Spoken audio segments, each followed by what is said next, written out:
بسم اللہ الرحمن الرحیم۔ زندان کے اندھیروں میں کئی دن اور رات گزر جانے کے بعد ایک دن امام حسین علیہ السلام کی لاڈلی بیٹی جناب سکینہ سلام اللہ علیہا نے اپنے بھائی امام زین العابدین علیہ السلام کے پاس جا کر ایک سوال کیا۔ بھیا سجاد، آپ امام وقت ہیں اور امام وقت ہر علم سے آراستہ ہوتا ہے۔ میں آپ سے ایک سوال کرتی ہوں کہ آپ مجھے بتائیں پیاس میں کتنی منزلیں ہوتی ہیں؟ جناب سکینہ بنت الحسین کا یہ سوال سن کر بی بی زینب سلام اللہ علیہا تڑپ گئی۔ آگے بڑھ کر سکینہ کو گود میں اٹھایا، پیار کیا اور کہا کہ میری بچی، تو ایسا کیوں پوچھتی ہے؟ امام سجاد علیہ السلام نے فرمایا، پھوپھی اماں، سکینہ نے یہ سوال اپنے وقت امام سے کیا ہے اور مجھ پر لازم ہے کہ اس سوال کا جواب دوں۔ امام نے فرمایا، بہن سکینہ، پیاس کی کل 4 منزلیں ہوتی ہیں۔ پہلی منزل وہ ہوتی ہے جب انسان اتنا پیاسا ہو کہ اس کی آنکھوں سے دھواں دھواں سا دکھائی دے اور زمین اور آسمان کے درمیان کوئی فرق محسوس نہ ہو۔ جناب سکینہ،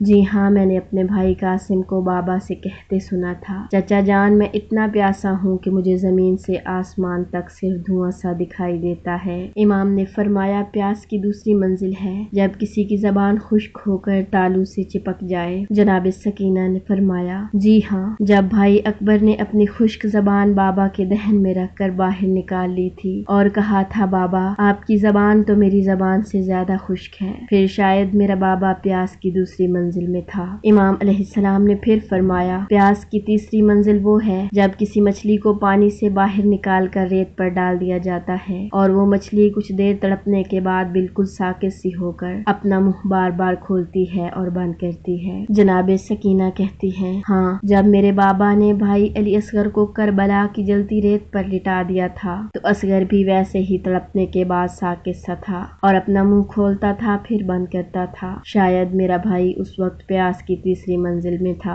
امام علیہ السلام نے پھر فرمایا، پیاس کی چوتھی اور آخری منزل وہ ہے جب انسان کے جسم کی نمی بالکل ختم ہو جاتی ہے اور اس کا گوشت ہڈیوں کو چھوڑ دیتا ہے، پھر انسان کی موت ہو جاتی ہے۔ اتنا سن کر جناب سکینہ نے اپنے ہاتھوں کو امام کے آگے کیا اور کہا، بھائی سجاد، میں شاید پیاس کی آخری منزل میں ہوں۔ دیکھو، میرے جسم کے گوشت نے ہڈیوں کا ساتھ چھوڑ دیا ہے اور میں عنقریب اپنے بابا کے پاس جانے والی ہوں۔ بی بی سکینہ کے یہ الفاظ سن کر قید خانے میں ایک کوہرام برپا ہو گیا۔ ہائے سکینہ بنت الحسین سلام اللہ علیہا، ہائے سکینہ، ہائے پیار۔